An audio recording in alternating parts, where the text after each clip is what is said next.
My name is Andy Whitmore. I've got a couple of mini Moogs here. This is very good for bass sounds. It's also very good for lead sounds. So if you play like a nice lead solo, it's going to come out really well on the Moog because it's like legendary monophonic synth.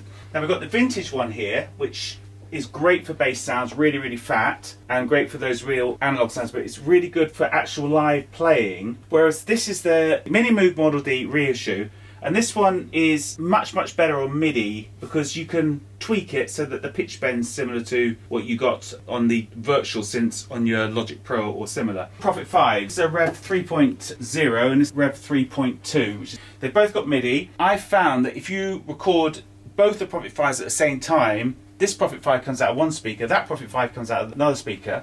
They've all got the same sounds in, so if you look at the dots, you've got like 2, 1 and 2, 2, 1, 2. We MIDI these together, record your MIDI parts through both the synths, and they sound virtually the same, but they don't sound exactly the same, and that's the beauty of it. In a sense, you've got a stereo Prophet 5. The Prophet VS, that's digital oscillators going through an analog amplifier and filter. It's got some great glassy sounds in, but because it's going through analog filters, you still got that little unpredictable sound. Jupiter 4, scary synth. It's a little bit wild, a little bit out of control, and that's what makes it sound so fantastic. It sounded way better than I was ever expecting when I bought it. It's one of my favourite synths. It's only 4 notes polyphonic, it's got fantastic filters, and it's got the legendary Roland chips in, which sound different to the Curtis chips in the Prophet 5 and the OB-8. Got another Roland synth. This was originally meant to be the rack mount version of the Jupiter 8. In fact, it's a little bit like the Jupiter 8 and it's also a little bit like the Jupiter 6, but it's absolute awesome sound. I bought this because it's got the gated MKS80 sound that was used on Crazy by Seal, but it's got some brilliant sounds in it.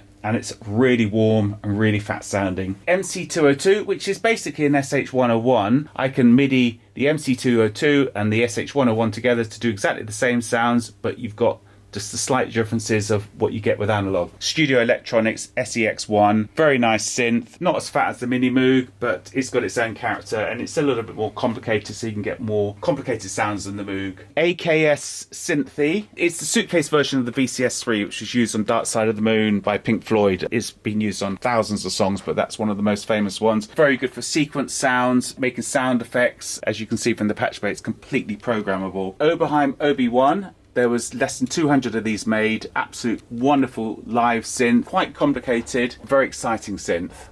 ARP Odyssey, 2 oscillators, duophonic or monophonic, and it was ARP's answer to the Mini Moog. It kind of concentrates more on the top end, whereas the Mini Moog kind of concentrates more on the bottom end. So it's got loads and loads of high frequencies, and there's a lot of scope for cross modulation because you can literally route anything anywhere. The SH101, this is classic Roland synth. Not very expensive to buy when I bought it, but it's just such a great sound that they've shot up in value. That's great for monophonic and filtering sounds and sequence sounds.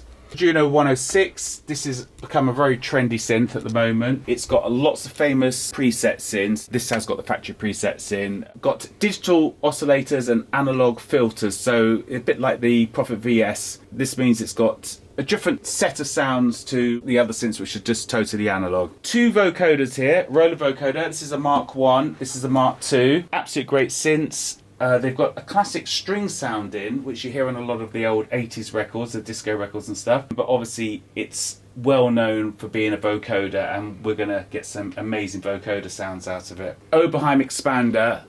This is a very versatile synth. It's got the cross modulation, oscillate one oscillator by another, and you get some very complicated sounds, but you've always got this fatness that comes from Oberheim. The Oberheim OB-8, one of the most famous Oberheims, absolute monster, the fattest sounds. You've got all the controls at your fingertips so you can mess around with the filters. Okay, and we're going to be sticking all these synths through Logic Pro, developing your sounds.